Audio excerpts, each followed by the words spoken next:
So here is going to be a video of how to set up the fluids for an arterial line. Here is the equipment that you need. You need your transducing tubing, you need a 10 cc syringe, our 76-inch IV tubing, as well as your HEP 2-to-1 bag. And we're gonna be using our line cart today to set this up. So you're gonna open up all of your materials onto your workspace.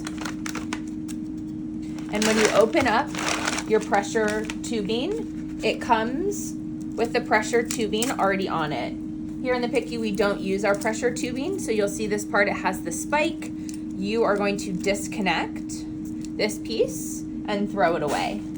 You're gonna disconnect it at the transducer. And then you can put this back down on your space, save these stickers, and throw the rest away. So now I typically undo my tubing, have that all ready, throw that away, and then you'll connect your tubing to where you disconnected your pressure bag tubing. So screw that on. Take your spike and spike your bag. You'll note here when you're setting up an art line that I'm squeezing fluid into the chamber, but nothing is coming through the tubing. That's because you have to pull up on your pigtail to allow fluid to prime through. So you have to continuously pull up on the tubing, and you'll notice on the tubing that fluid is priming through. So we're gonna prime it through all the way to the end, making sure there are no bubbles.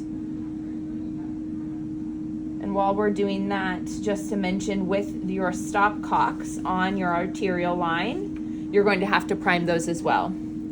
So turning it off towards the patient, so towards the end of your tubing, you take off your clear cap, throw that away. You'll notice this is just full of air, so that's why I'm priming it through. Pulling up on my pigtail, fluid is on there.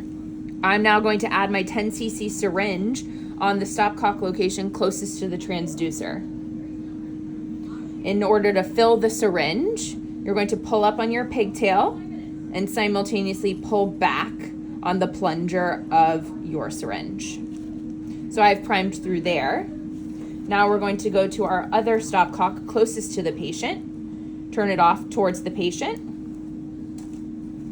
prime through that piece, turn the stopcock back off, and I'm going to grab one of these white caps that comes with the packaging and place that on the end. I always find it helpful when I'm setting up an arterial line to grab the transducer cable and place the red dots on it, as well as the red dot on the bag. So when I'm tracing my lines,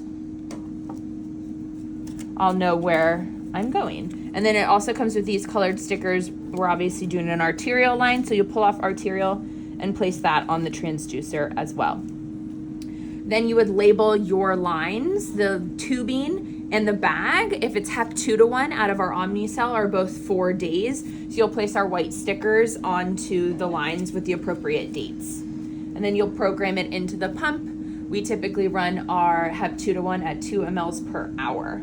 And you would connect this cleanly to your patient.